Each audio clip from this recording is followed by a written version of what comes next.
Hi friends, welcome to my channel. నమస్తే అండి. ఈరోజు మన ఈ వీడియోలో సమ్మర్ స్పెషల్గా చల్లని బాదం కుల్ఫీని చూపించబోతున్నాను. ఇలా ఇంట్లోనే ఐస్ క్రీమ్ చేయడం చాలా సింపుల్ అండి. క్రీమ్తో కానీ బీటర్తో కానీ పని లేకుండా పాలతోనే చాలా ఈజీగా చేయొచ్చు. మరి ఆలస్యం చేయకుండా ఈ చల్లని బాదం కుల్ఫీని ఇంట్లోనే ఈజీగా ఎలా చేయాలో చూసేద్దాం.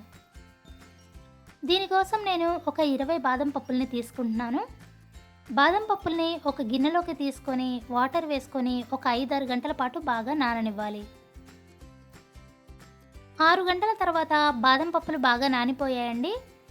బాదం పైనున్న పొట్టుని ఇలా పీలప్ చేసేసుకోవాలి. ఇలాగే మిగిలినవి కూడా తీసేసుకొని మిక్సీ జార్లోనే వేసేసుకోవాలి.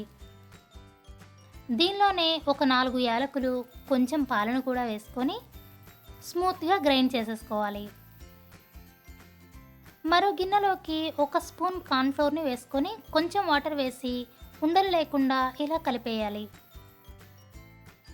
ఇలా కలుపుకొని దీనిని ఒక పక్కన పెట్టేసుకోండి. మరో పక్కన స్టవ్ వెలిగించి మంటను మీడియం ఫ్లేమ్లో పెట్టి పాలను బాగా మరిగించుకోవాలి. పాలపైన మీగడ కట్టకుండా మధ్య మధ్యలో ఇలా కలుపుతూ ఉండాలి. పాలు బాగా మరిగి ఇలా పొంగు వస్తుంది కదండి. ఈ టైంలోని మనం గ్రైండ్ చేసి పక్కన పెట్టుకున్న బాదం పేస్ట్ని వేసేసుకోవాలి. ఇలా ఒక 20 నిమిషాలు బాగా మరిగించుకోవాలి. ఆ తర్వాత మనం కలిపి పక్కన పెట్టుకున్న కార్న్ఫ్లోర్ని కూడా వేసేసుకోవాలి. పాలు కొంచెం చిక్కబడుతున్నాయి కదండి. ఈ టైంలోని 1 కప్పు వరకు షుగర్ని వేయాలి. దీనిలోనే 1 స్పూన్ బాదం పలుకులను కూడా వేసేసుకుంటున్నాను.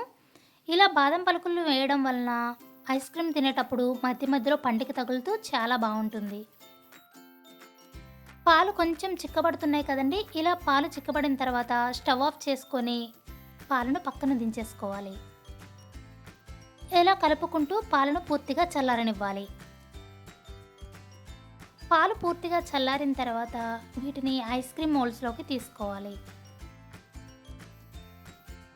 ఒకవేళ మీ దగ్గర ఇలాంటి ఐస్ క్రీమ్ మోల్డ్స్ లేకపోతే ఇంట్లో ఉండే ఇలాంటి ఒక చిన్న గ్లాస్లోకి పాలను తీసుకోండి. ఇలా పాలను తీసుకున్న తర్వాత ఇలా ఒక కవర్తోని క్లోజ్ చేసేసి ఒక రబ్బర్ బ్యాండ్ని వేసేయాలి. ఇలా రబ్బర్ బ్యాండ్ వేసేసిన తర్వాత చాక్తోనే ఇలా మిడిల్లో ఒక చిన్న హోల్ చేసి దీనిలోని ఒక ఐస్ స్టిక్ని పెట్టేయాలి.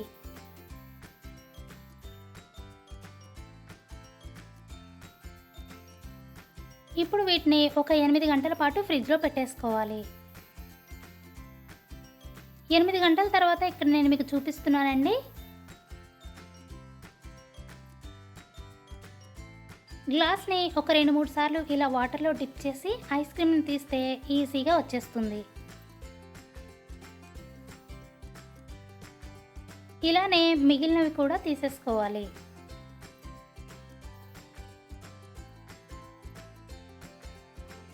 చూసారు కదండి బాదం కుల్ఫీ ఎంత బాగా వచ్చిందో.